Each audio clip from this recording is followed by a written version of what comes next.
This additional parish council meeting called by the clerk at my request. It is, as you would expect, completely in line with our standing orders and relevant legislation. It turns out, although I can call an EGM, most if not all the extra meetings we have don't need to be EGMs, which are for emergencies, but instead an additional meeting can be called by the clerk, which, as the name suggests, are just additional ordinary meetings. This may well have been the case for previous councils. So additional meetings are all meetings that are not normal monthly meetings, EGMs, or the annual meeting. It's amazing what you learn when your clerk gets trained and applies that training. There is an outstanding point of clarification required from the public participation forum questions at the start of the November full council meeting. It's good news. The agenda for the November meeting was published correctly on the notice board with the correct date and agenda. The confusion came when a parishioner misread it. The start of our agendas have a phrase which says, which will be held in, which is then followed by the venue, date and time, all in bold. Slightly further down, the date the clerk issues the agenda appears, and this may be where the confusion crept in. To make it even clearer from this agenda going forward, the clerk has improved the layout of this part of the agenda notice, so that the issue date is even more obviously grouped with her signature and job title. Once again, we have listened, thought about what could be done and improved things. In future, I would ask, if you think you've spotted a mistake, especially one that might impact other people, please let the clerk or a councillor know so we can rectify it as soon as possible. Thank you.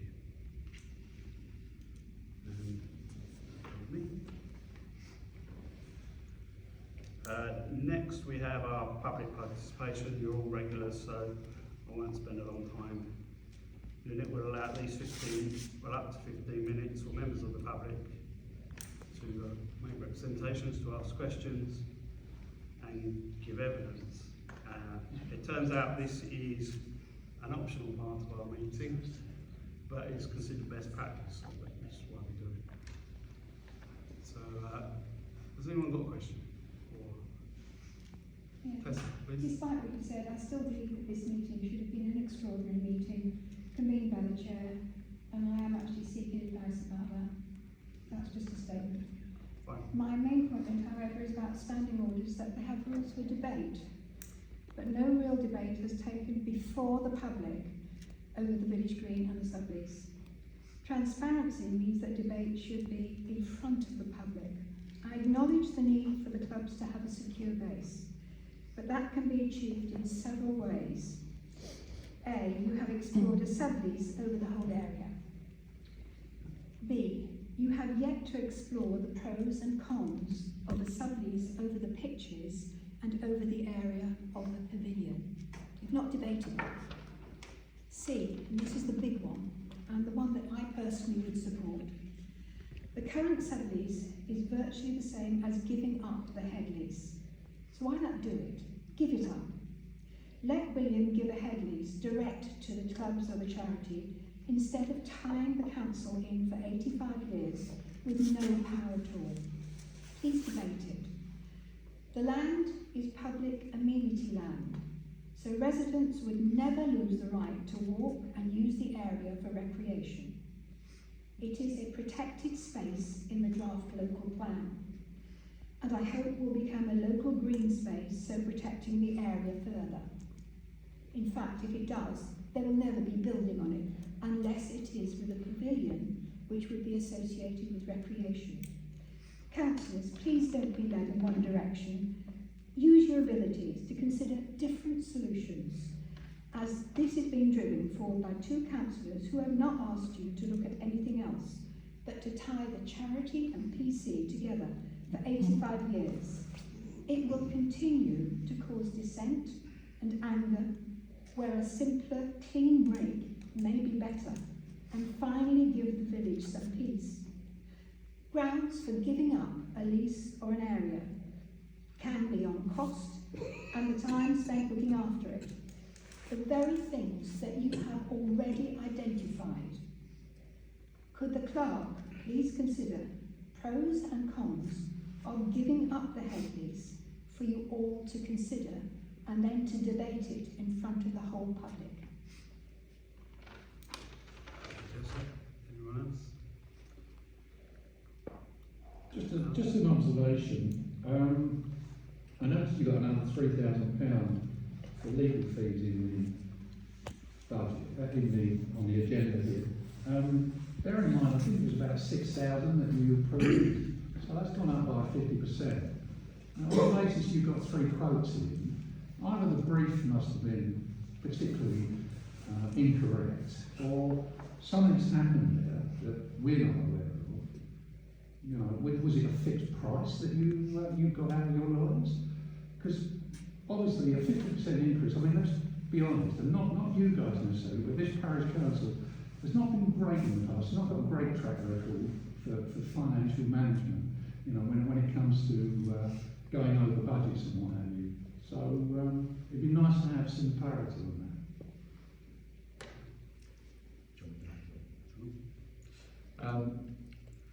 Well, as you know, you only have to make a telephone call to a lawyer and it costs you money. However, I'm sure you saw the original tender review of the lawyers, and the reason that we chose the lawyers that we did, they were not the cheapest, but they were the only people who could provide both the public law advice and the property advice in one go. The other lawyers that we got prices from and quotes from for the work could only deal with the sublease itself. They couldn't deal with the public law aspect. They would have to subcontract that, and we felt it was unwise to go through 2 or 3 sets of lawyers to get the necessary advice that we needed. And that's all in the tender report which you've had. What about the £3,000 additional cost? I saw a figure of 1,400 that came in from your lawyers saying that was extra time spent. Yes, there has been some extra time spent on the public law advice, and it was suggested by councillors, indeed Councillor Stedman, that further advice be taken on the accuracy of the report that has been presented to council. So we're just putting a figure of 3,000 as a maximum budgeted allowance. Okay. I personally think the report is okay, but it's been suggested that we should have it checked. Anybody else?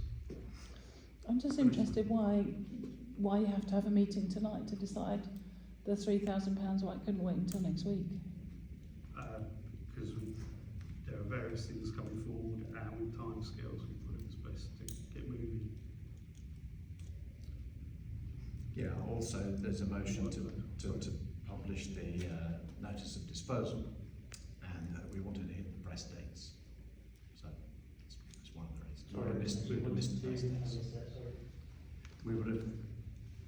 We wanted to get the notice of disposal published, which you have to do under the Local Government Act, and it has to be published 2 weeks in succession for people to make their formal responses to the proposal. So we wanted to do that now, so that it's not published over Christmas, basically. So give people more time to make their formal representations. So do you mind, there was one bit I missed out. Yeah, I noticed that you had a background paper on that legal advice that wasn't published. Was there a background paper that was removed? I don't know which one you're looking at. It's on the agenda under the legal advice heading 24136. But I wrote about 5 lines, I think. Yeah, I don't think there's any separate background that doesn't make up. Sorry, I can't hear. I'm not aware of any separate background paper on it. On the legal advice, that was just what was there, that one sentence, paragraph. For which reason I still can't hear. It's just what's been published. There isn't any additional. I'm not sure what you're getting that from. not seen anything else. Okay. Any other questions, please? Okay, moving on, thank you. Yeah, Sorry. if I can, the second time. I asked the budget to be put on the website because I'm not convinced that councillors are monitoring the budget. All the budget headings, the budget is there to allow people, and councillors in particular, to do your plans for the year. And I can't see any link up with how you are spending things at the moment currently with the plans that you had in January. Okay, thank you. Right, apologies for absence. So from now on, the meeting is formally the parish council part of the meeting and is being recorded. We've had apologies for absence from Councillor Craig, Councillor Webb and Councillor Stedman. Can we vote on those, please? Can I propose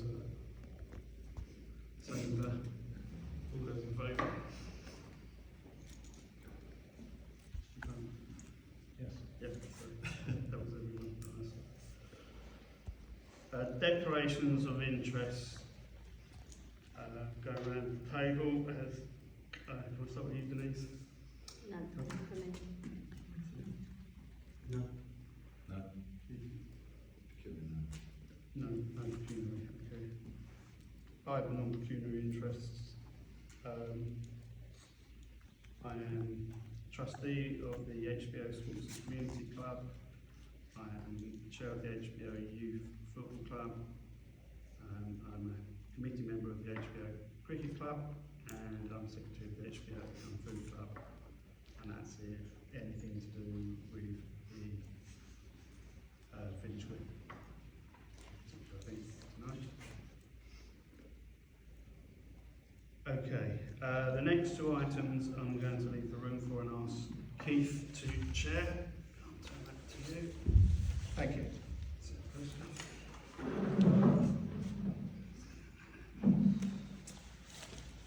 Okay, the first motion relates to legal advice, and just to restate the background, the Parish Council has received legal advice relating to the disposal of land known as the Village Green, and has prepared a summary, which you've seen, of said advice, which is currently being reviewed by councillors.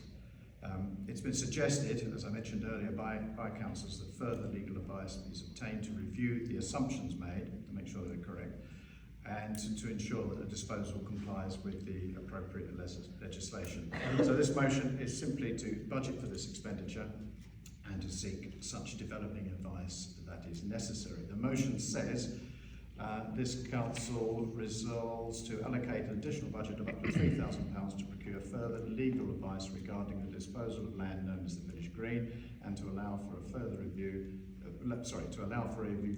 of the Parish Council's legal report summary as appropriate. I would think that was a formality, but I'd like to propose that. Unless there's any questions, I'll take a vote. Those in favour? Thank you. The second one is actually to publish the disposal notice, and just a bit of background on that. Draft sublease has been received by the Parish Council, which is now under review. The Parish Council will need to complete its risk assessment of any disposal. The Council previously resolved to publish this notice when the sublease was agreed for signing. However, of course, as has been pointed out a number of times, we do need to complete our own risk assessment and due diligence before we have a lease that's ready for signing. So therefore, it's necessary to publish the notice of disposal, receive any representations, and consider and evaluate such representations as part of the overall risk analysis, which can then be considered by the Council before taking any further action. We've responded to submitted questions and indeed held a public engagement session, but this formal publication gives the public their written formal opportunity to respond and record their views. So there's no reason why publishing this notice should be delayed, or indeed any reason why it cannot run in parallel with our other work that we're doing. So the motion is to resolve to publish a notice of intended disposal of open space land in accordance with the Local Government Act 1972. Relevant clauses, section 123 and 127. The exact wording of the notice is to be confirmed with legal advice to make sure that we're doing it correctly. So are there any questions on that? I'll take a vote on that. Sorry, I'll Mr. Hart. Okay, lovely. Councillor Brown's second. I'll take a vote. Votes in favour? Okay, that's unanimous. Thank you very much indeed. We'll, I've asked the clerk to contact the local newspapers to find out their press dates, although I think I know when they are, so we'll get that published as soon as we possibly can. And then the public can make their formal representations. Okay, thank you very much indeed. Councillor Strutt, you can return. Yes, I believe. So my keyboard, so thanks, Paul. In the quiz shows, didn't they used to put them in a sealed room with headphones? Yes.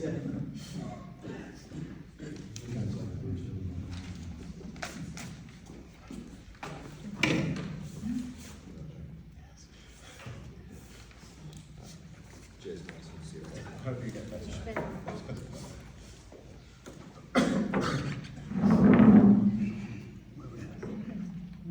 We've done legal advice and disposals. Next issue. Okay. The next item on the agenda is stop-start services at the Village Green.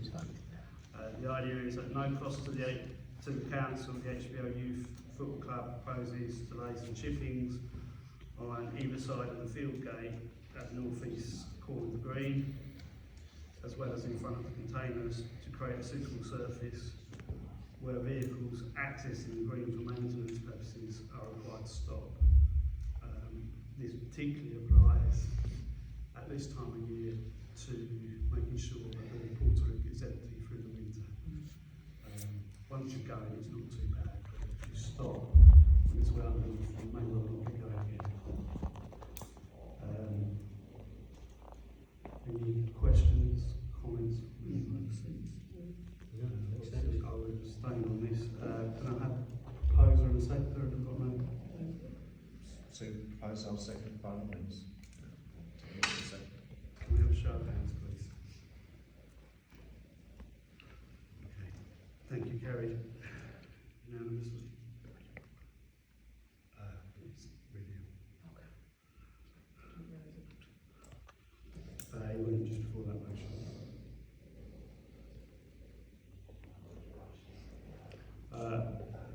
The external audit report and certificate. To note, the conclusion of the audit from the external auditors for 23-24 has been received, and the second part is to receive the final external auditor report and certificate for 23-24, which will circulate in black notes. Just, it pretty much just says what it says.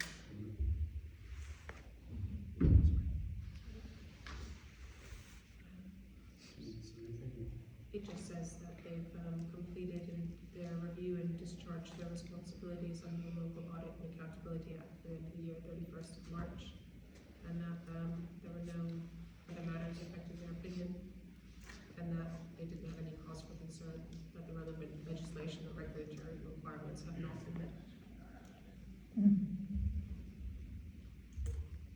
The next item, we have 2 more quotes on their way for installing benches, but I don't believe they've actually been received.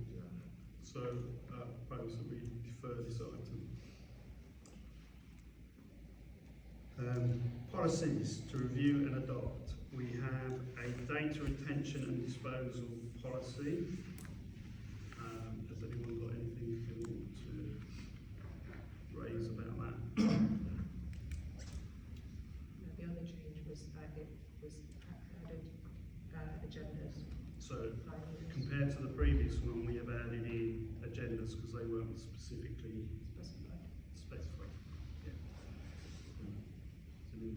to. And I believe all of those timescales are fairly standard. Can I have a proposal for that? Second, so Second. thank you. Councillor Bean. All those in favour?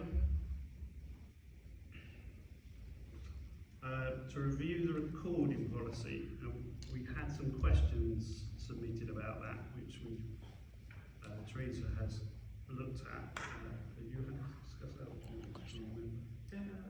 No, I'm happy to. Just bear with me. So that it was a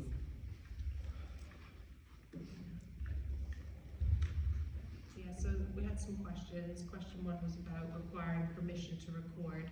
I removed that part because it's accurate that you don't need permission from the council to record. I put this policy forward in my second month of being here, so yeah, every day is a learning day. The second point was stating that, I think it was referring to any individual recording of the meeting should be, apologies, 1 second. Got one second. So the second point was about point 3 VI, which said any individual recording the meeting should be aware that portions of the meeting considered a public forum are not necessarily part of the formal council proceedings. As such, any recording of individuals who are not councillors or officers of the council requires their explicit consent. This was some advice that I received, which is why it was added in there. Mainly it has to do with GDPR and consent, and additionally, if there's members of the public who don't wish to be recorded. So it does, I added one extra line which says the parish council does not record public participation in audio or visual format to ensure compliance with relevant data protection and privacy legislation, including GDPR. It doesn't mean we don't record it in the minutes, it's just we choose not to record it. Teresa, can you speak up slightly more? I'm just a bit ill, so I am trying. If you bring the microphone closer to you, because I know I've asked both of these people and they're both saying they're finding it only hearing just about, and they've got younger ears than I have. The third point was that they stated, the council cannot demand that, the third point was it's the council's absolute discretion to record, to stop recording.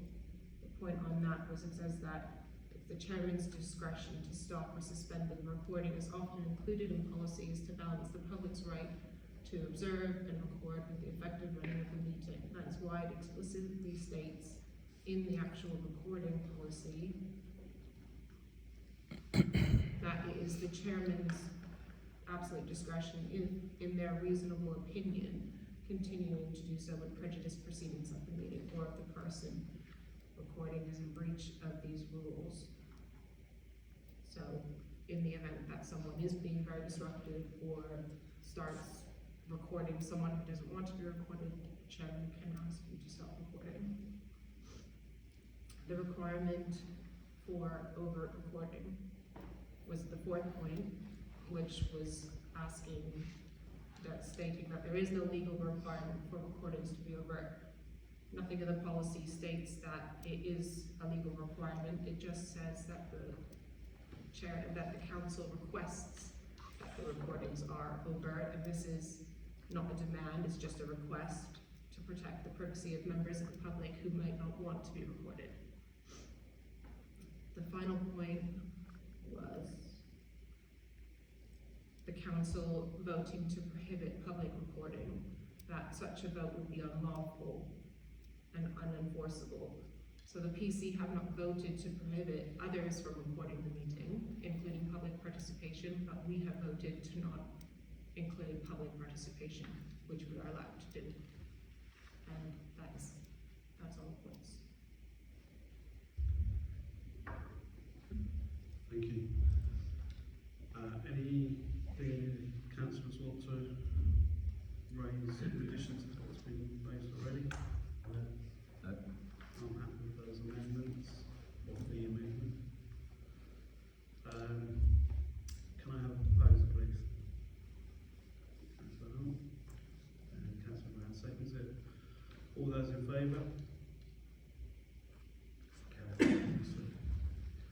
safeguarding policy.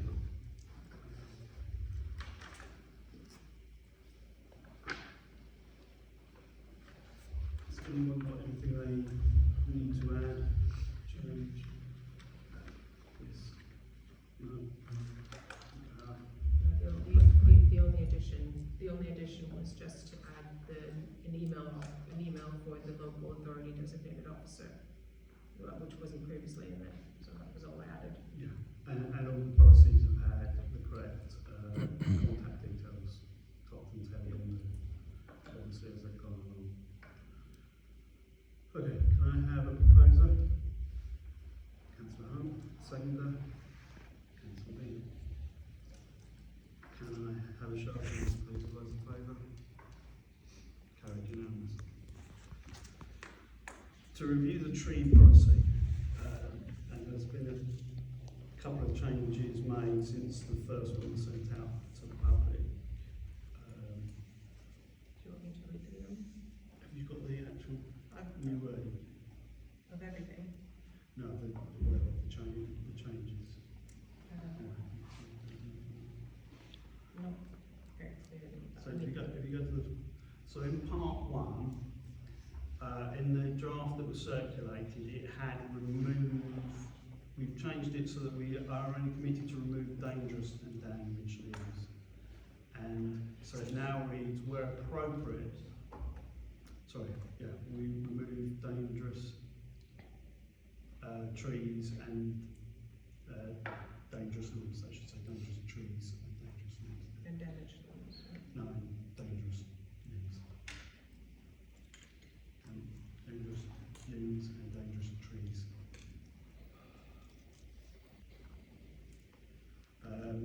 And then, where appropriate, we will remove damaged limbs, dead and dying trees, because actually dying trees in a safe place make really good ecological environmental habits. So it's a case of we don't want to be compelled to take them down unless they're dangerous. And we've added to maintain vehicle sight lines of parish council land as required by highways. So we may have to do that. It does say we're only doing our trees. Yes, that's what we were keen to make that just clear. It's on our trees. So if there is any that are overhanging that are not our trees, are we going to take any responsibility for them? Or? It's not our responsibility. We will advise. Yeah, we're not committing ourselves either way. And then severe weather closures. The council has kind of had a de facto policy of following the National Trust, that when they close Hatfield Forest, we close the village green and actually the recreation ground, and we just put that into the policy.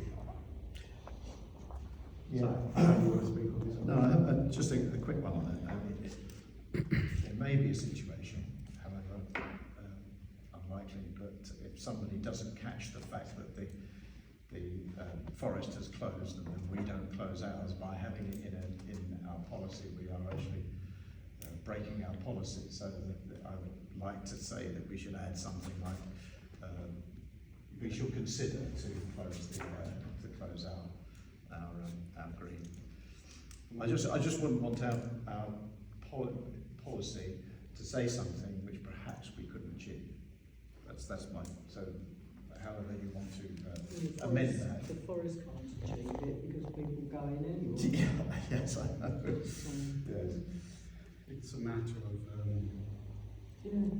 Put down warning signs, I guess. yeah, and there's requirements for insurance and things like that. We've at least done our reasonable best. So as long as we consider that, or where possible that, then I'm happy with that. But to make it directly might put us at some sort of liability there. So we want a clause inserted there where possible, within a reasonable time frame. Yeah. Which might not be, they might close it in the middle of the night. Yeah. frankly, I'm not getting up and doing it. No. No, right. So we've got to be realistic. What is to diverge a temporarily close? Yeah, something like Yeah. that. Are we happy with those amendments? Yeah. Any other suggestions on that one? I think we've There was no other changes, just No, formatting. yeah, formatting and all the contact details have been corrected. Okay, can I have a proposal, please? Councillor Hunt, and the seconder, Councillor Arthurs. Can I have a show of hands? Carried unanimously. That's policies. We have a payment schedule that was circulated in the background papers.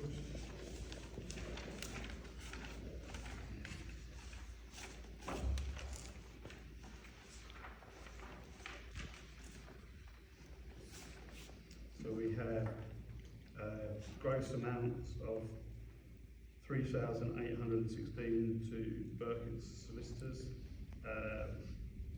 1,117 to PKF Little John, our external auditors, £120 to the Essex Association of Local Councillors for training on law and procedures course, £50 donation to the Royal British Legion for the poppy wreath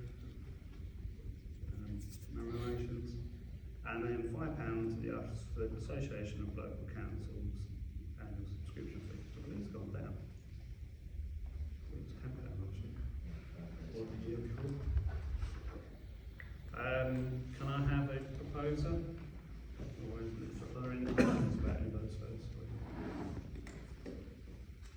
Can I have a proposer? Proposer. Seconder? Can I have a show of hands, please? Carried unanimously.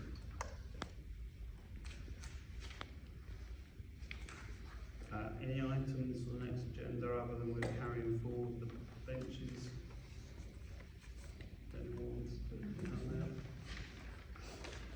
No.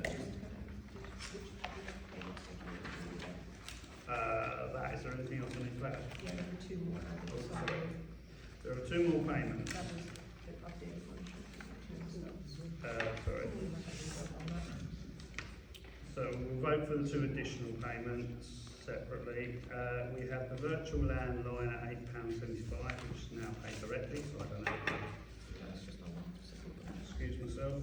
And 540, again this is the gross amount, to Blackman Builders who did the Christmas tree fitting. Is that done now? That's done, yes. Good. It's done last Thursday. Can I have a proposal for those two additional? Thank you, Councillor Brown. I thought the degree regular payments could just be paid. To approve them. No, which ones, The virtual land. yeah, that, it doesn't need to be on there, but I Oh, just put it on because. literally. we've All got- right. Can I have a seconder? Councillor Hunt. All those in favour? Carried unanimously.